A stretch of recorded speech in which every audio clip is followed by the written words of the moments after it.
Hello guys, കഴിഞ്ഞ ദിവസം നമ്മളതേ എനിക്ക് പാടില്ലായിട്ട് നമ്മൾ ഹെൽത്തിൽ പോയതാണ് കേട്ടോ. ഹെൽത്തിൽ പോയി ഇതേ മരുന്നൊക്കെ വാങ്ങിച്ചു. അവിടെ ഒടുക്കത്തെ കൊതുകൊക്കെയാണ് കേട്ടോ നിങ്ങളെ കാണിച്ചു തരുന്നത്. അങ്ങനെ ഞങ്ങളതേ ഡോക്ടറെ കാണാൻ വേണ്ടിയിട്ട് നിൽക്കുകയാണ്. അപ്പോൾ ദേ നമുക്ക് കുഞ്ഞാവനെ എടുക്കാതിരിക്കാൻ നിവർത്തിയില്ലല്ലോ. എടുത്തെടുത്ത് നമുക്കിതേ ബോഡി പെയിനും വേദനയ്ക്കൊക്കെ വന്നിട്ട് കാണിക്കാൻ വേണ്ടിയിട്ട് വന്നതാണ് കേട്ടോ. അപ്പോൾ ഞാൻ ദേ ഡോക്ടറെ കാത്ത് നിൽക്കുകയാണ്. അതൊക്കെ കഴിഞ്ഞ് ഞങ്ങളിതേ മെഡിസിനൊക്കെ വാങ്ങിച്ച് തിരിച്ച് വീട്ടിലേക്ക് പോയി.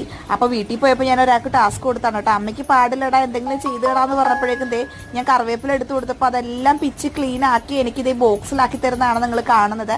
അപ്പോൾ പിള്ളേരൊക്കെ കൊണ്ട് ചെറിയ പണികളൊക്കെ ചെയ്യിപ്പിച്ച് കഴിഞ്ഞാൽ നാളെ കെട്ടി വരുന്ന പെണ്ണുങ്ങൾക്ക് ഉപകാരമോ എന്ന് പറയുന്ന കണക്കാണ് കേട്ടോ. അപ്പോൾ ദേ നമ്മുടെ കുട്ടന്മാരുടെ ചാനൽ നിങ്ങൾ ആദ്യമായിട്ടാണ് കാണുന്നതെങ്കിൽ ഓടിപ്പോയി സബ്സ്ക്രൈബ് ചെയ്യുക. ഇതും കഴിഞ്ഞില്ല കേട്ടോ. 2 ദിവസം കഴിഞ്ഞപ്പോൾ വേദന ഒരു കുറവില്ലാണ്ട് നമ്മൾ മട്ടാഞ്ചേരി ഹോസ്പിറ്റലിലേക്ക് പോയിട്ട് ഇതേ തിരിച്ച് അവിടെയും ഇതേ ഒരു ജെല്ലും കാര്യങ്ങളൊക്കെ മെഡിസിനൊക്കെ വാങ്ങിച്ച് തിരിച്ച് ഇതേ വീട്ടിലേക്ക് പോകുന്നതാണ് കേട്ടോ നിങ്ങൾ കാണുന്നത്. അപ്പോൾ വീട്ടിൽ പോയി കഴിഞ്ഞാൽ അമ്മാമ്മയുടെയും ഡാവിക്കുട്ടൻ്റെ അഭ്യാസം ഉണ്ട്. അത് അടുത്ത വീഡിയോ കാണാൻ. Tata, bye bye, thank you.